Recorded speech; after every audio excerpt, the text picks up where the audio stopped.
Yeah, there's no hiding from the wind, is there? It's been really gusty all morning long. These are the peak winds over the past 24 hours. And notice some neighborhoods have been topping 50 miles per hour, approaching speed limit on the winds. And they're coming in from the north today, so it's been a very chilly wind.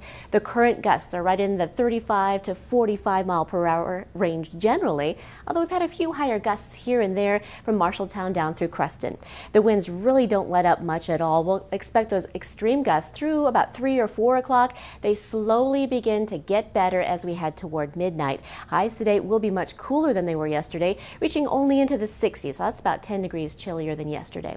Right now, we've got the clouds for central and eastern Iowa, and that's keeping us in the 50s. Huge difference out to the west with the sunshine. They're in the 60s. Creston, Carroll, out through Council Bluffs. We'll notice some gradual clouds moving out of here and more sunshine by the afternoon. The wind advisory continues until 7 o'clock this evening for the entire viewing area here, for those gusts expected to be exceeding 45 miles per hour at times, so that can blow stuff around, cause some tree damage, and make it really hard to even drive, especially on the crossroads there.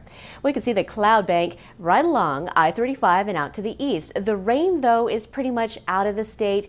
The majority of it across the Great Lakes down through Illinois, although it's been kind of clipping eastern, east central, and southeast Iowa a little bit. The rest of the state is going to be staying dry today, and we've got that little clear pocket out to the west. Our clouds begin to move out. Can't rule out a stray shower from Ottumwa through Iowa City this afternoon, with highs only in the 60s, just a touch below average for this time of year. Now tomorrow morning, the wind will have let up noticeably. Still going to be a bit breezy, but not too bad, into the 40s as you're waking up on Thursday. By the afternoon, oh, what a glorious spring day tomorrow will be, with highs near 70, widespread sunshine, and not as much wind as today.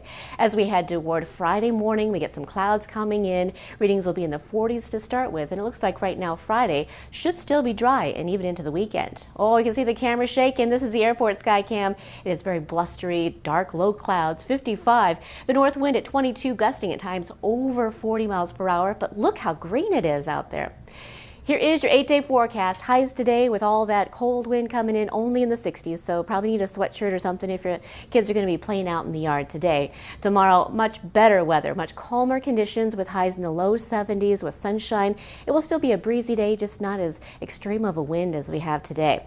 Friday into Saturday continues our gradual warming trend, getting back in the mid to even upper 70s. Could hit 80 degrees on Saturday in some neighborhoods. Then for Sunday, we get a few more rain showers coming back in, and then looks like every other day for a few days we'll have a chance for rain. But at least today, the wind is going to be the big story right through the evening.